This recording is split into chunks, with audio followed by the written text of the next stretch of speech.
వచ్చిరా friends. So ఇలా market చూసుకోరు కదా, ఫైన్. సో బ్యాంక్ నిఫ్టీ గురించి మాట్లాడుకుంటే చూడండి, రేపు ఒక విషయం చెప్తా. రేపు ఫ్రైడే అయినప్పటికీ కూడా వీకెండ్ టైంలో, అంటే లాస్ట్ డే కదా వీక్లో ట్రేడింగ్ చేసేది, ఆ రోజు కొంచెం ఓకే 1000-2000 ఎంతో కొంత చిన్నకు ఎంత పిండికి అంత రొట్టె అన్నట్టు ఎవరి క్యాపిటల్ తగ్గట్టు వాళ్ళకి ఎంతో అంత ప్రాఫిట్ వస్తే అప్పుడు ఏమవుతుంది, ఆ వీకెండ్ కొంచెం హ్యాపీగా ఉంటారు ఇంట్లో ఫ్యామిలీతోటి, పిల్లలతోటి, వీళ్ళతోటి. అందుకే ఈ ఫ్రైడే టైంలో కొంచెం జాగ్రత్త చేయండి. Risk management must and should. Okay, ఎందుకంటే ఇప్పుడు ఇక్కడ రిస్క్ పెట్టి ప్రాపర్గా మీకు తెలియదు, ఎంత లాస్ వచ్చినా కూడా, ఎంత పెద్ద క్యాపిటల్ ఉన్నా, ఎంత చిన్నది ఉన్నా కూడా మార్కెట్ తీసేసుకుంటుంది. ప్లాన్ అనేది ఎట్లుండాలంటే ఏడవడతాడ బై చేసుడు, క్యాండిల్ని చూసి బై చేసుడు కాదు.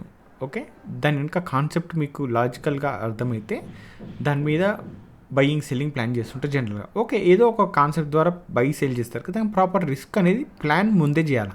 ముందే అనుకోవాలా, మీరు 1000 లాస్ అవుతా ఇక్కడ, ఇలాంటి 1000 లాస్ అయ్యేటి ఒక ప్లాన్ ఉండొచ్చు, 2 ప్లాన్ ఉండొచ్చు, 3 ఉండొచ్చు. 3 ఎక్కువ పెట్టుకునే సీన్ కూడా లేదు, పెట్టొద్దు కూడా లేదు. 2000 పెట్టుకోవచ్చు కొందరు, 5000 పెట్టుకోవచ్చు కొందరు, 10,000 కూడా పెట్టుకోవచ్చు. క్యాపిటల్ని బట్టి ఉంటుంది. ఓకే, అంతేగాని 20,000 10,000 ఉడాయిస్తా అంటే నడవదు అది. సరే, ఈడ ఒక 1000 రూపాయలు ఇట్లా పెట్టుకుని అనుకుందాం. ఇది ఇట్లా ఎంత పోయినా చేసినా మనం ట్రైల్ చేయకుండా ఇట్లా వచ్చి ఎస్ఎల్ ఇట్టింది అనుకో, ఈడ ఎగ్జిట్ అయిపోతాం. కథ ఆ రోజుకి అయిపోయింది ట్రేడింగ్ అని కామ్గా కూర్చోవాలి. ఇంకా అది ఎట్టన్నా పోని, మళ్ళీ కొత్త ఎంట్రీ, రికవరీ చేస్తా, అది చేస్తా, ఇది చేస్తా అంటే చూడు, ఫస్ట్ ఏదైతే చేయాలో అదే చేయాలి. అది లేదంటే ఇంకా అవకాశం లేనట్టే లెక్క. అంటే మీ దగ్గర ఒక డిమాట్ అకౌంట్ ఉంది. ఇప్పుడు గవర్నమెంట్ కొత్త రూల్స్ తెచ్చింది అనుకుందాం. ఏంది, డిమాట్లో 3 ట్రేడ్లు చేస్తే, 3 ట్రేడ్లు చేయగానే ఆటోమేటిక్ లాక్ అయిపోతుంది, ఇంకా మళ్ళీ ట్రేడ్ చేసే అవకాశం లేకుండా. అండ్ ఈ 3 ట్రేడ్లకు కూడా మీ క్యాపిటల్ ఎంతైతే ఉంటుందో అకౌంట్లో, దానికి తగ్గట్టు రిస్క్ రివార్డ్ రేషియో ఆటోమేటిక్గా సెటప్ చేసినట్టు. అంటే ఇప్పుడు క్యాపిటల్ 1 lakh ఉందనుకో, దీని మీద పర్ డే 1000 రూపాయల కన్నా ఎక్కువ రిస్క్ ఇవ్వద్దు. సో ఇక్కడ రిస్క్ మీరు 500 పెట్టిరనుకో, 2 ఎంట్రీల వరకే అలౌ చేయడం, 1000 పెడితే 1 ఎంట్రీయే అలౌ చేయడం, 330 రూపాయలు ఏమో పెడితే 3 ఎంట్రీలకు అలౌ చేయడం. ఇట్లా రిస్క్ మేనేజ్మెంట్ని బేస్ చేసుకొని ఎన్ని ఎంట్రీలు అలౌ చేయాలనేది డిమాట్ డిసైడ్ చేసింది అనుకుందాం. అప్పుడు ఎలా ఉంటుంది చెప్పండి, ఎవరైనా లాస్ అవుతారా? ప్రాపర్ వేలో లాస్ అవుతారు. లాస్ అవ్వడం అంటే లాస్ అవ్వడం కాదు, రిస్క్ ఇవ్వడం అంటారు. ఓకేనా? అలానే ఆలోచించి ప్లాన్ చేయండి, అలానే ట్రేడ్ చేయండి రేపు ఒక్క రోజు కోసం. ఓకే, తర్వాత అది అలవాటు చేసుకోవడానికి ట్రై చేయండి. ఓకేనా? లేకపోతే కష్టం అయిపోతుంది, ఎందుకంటే ఆప్షన్ బయింగ్ క్యాపిటల్ అందరికీ తక్కువనే ఉంటుంది. గ్రో అవ్వాలంటే ఆప్షన్ బయింగ్లో గ్రో అవ్వచ్చు, బట్ నెక్స్ట్ లెవెల్ స్కిల్స్ ఉంటేనే అవుతుంది అది. ఇక్కడ మనకు క్యాపిటల్ ఉండదు, అట్లాంటి స్కిల్ కూడా ఉండదు అంటే కష్టం, ట్రేడింగ్కి పనికిరామని అర్థం చేసుకోవాలి. సరే, అసలు క్యాపిటల్ లేదు అంటే మనం ఏదో చిన్న 50,000 ఇట్లాంటి చిన్న క్యాపిటల్ పెట్టుకొని చేస్తుంటాక, 50,000 చిన్న క్యాపిటలే లెక్క ప్రకారం చెప్తే, 50,000 30,000 పెట్టుకుంటుంటారు.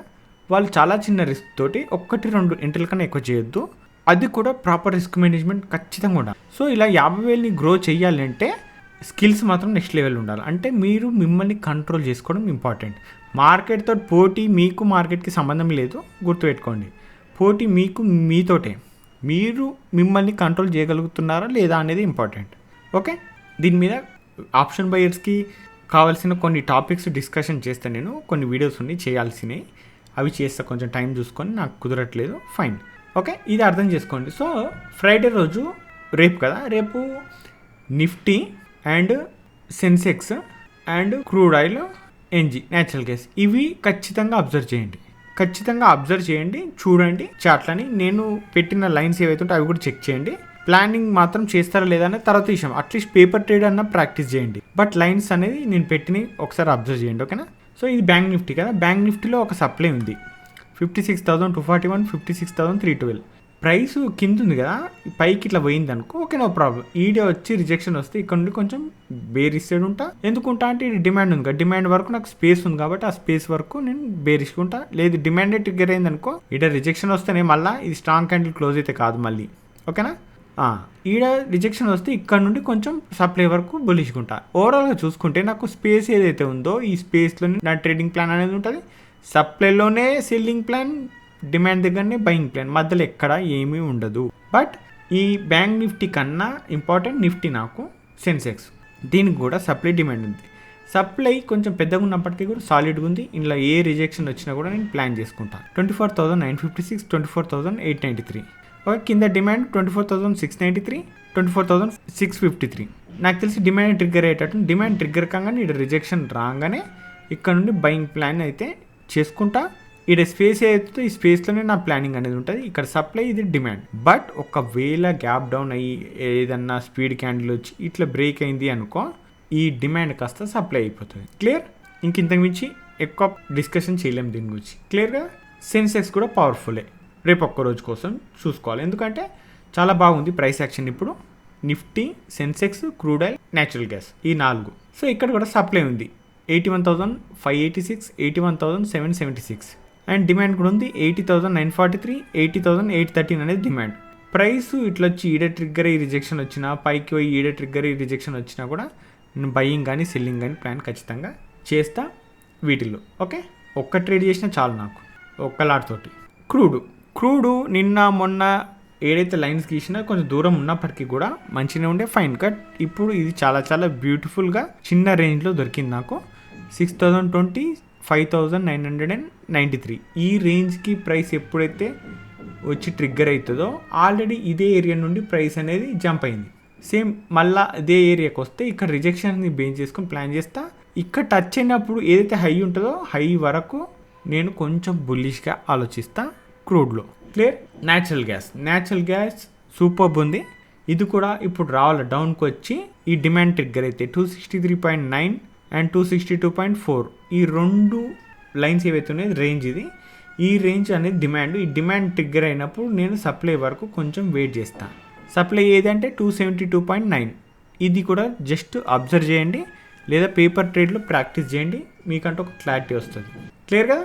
ఫైన్. సిల్వర్ మైక్రో ఇక్కడ 2 లైన్స్ ఉన్నాయి, 2 లైన్స్ అబ్జర్వ్ చేయాలి. ఇక్కడ 1,10,247 ఈడ రిజెక్షన్ వచ్చిందనుకో ఇక్కడ నుండి కొంచెం బేరిష్గా ఉంటా.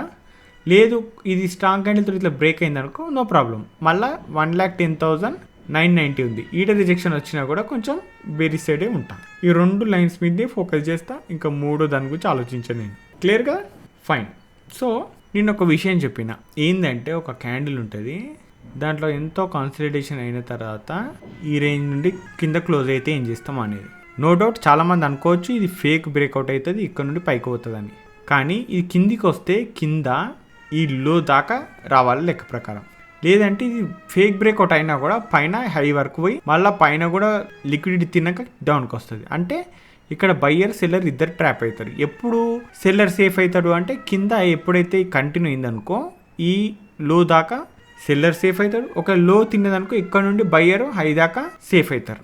ఓకే, అంటే అయితే ఇద్దరు ట్రాప్ అవుతారు, అయితే ఇద్దరికి ప్రాఫిట్ వచ్చే అవకాశం ఉంటుంది అనమాట. ఇది ఇన్సైడ్ అనమాట. ఇది మార్కెట్ ఏదైతుందో ఒక క్యాండిల్ మధ్యలోనే సస్టైన్ అవ్వడం అనమాట. దీన్ని అవుట్ సైడ్ ప్రైస్ పోతేనే ప్లాన్ చేయాలా, ఇన్సైడ్ చేయొద్దు అనమాట దాంట్లో.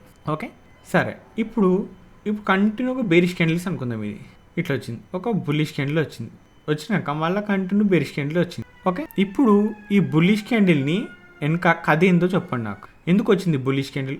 వచ్చినా కూడా స్ట్రాంగ్ వచ్చింది. స్ట్రాంగ్ వస్తే అందరు బయ్యర్స్ బై చేస్తుంటారు, కానీ సెల్లర్స్ ఏం చేస్తారు? ఎగ్జిట్ అవుతుంటారు. ఎందుకంటే ప్రాఫిట్ వచ్చింది కాస్త పోతుందేమో అని కొందరు భయపడుతుంటారు. సో అక్కడ భయపడాల్సిన సీన్ ఏముంది? భయపడొద్దు అనుకుంటే దానికి ఏం సీన్ ఉందని చెప్పండి. ఓకే, దాని వెనక కథ కావాలి నాకు. క్లియర్? అంటే ఒక్కొక్కరికి ఒక్కొక్కలాగా అర్థమవుతుందిగా. మీకేం అర్థమైంది చెప్పండి, నేను ఎలా అర్థం చేసుకోవాలనేది కూడా మనం డిస్కస్ చేద్దాం రేపు. క్లియర్? ఫైన్. సో ఫ్రెండ్స్, ఈ వీడియోలో మాత్రం ఇంతే. మళ్ళీ నెక్స్ట్ వీడియోలో మళ్ళీ కలుసుకుందాం. అంతవరకు ఉంటాను. బాయ్.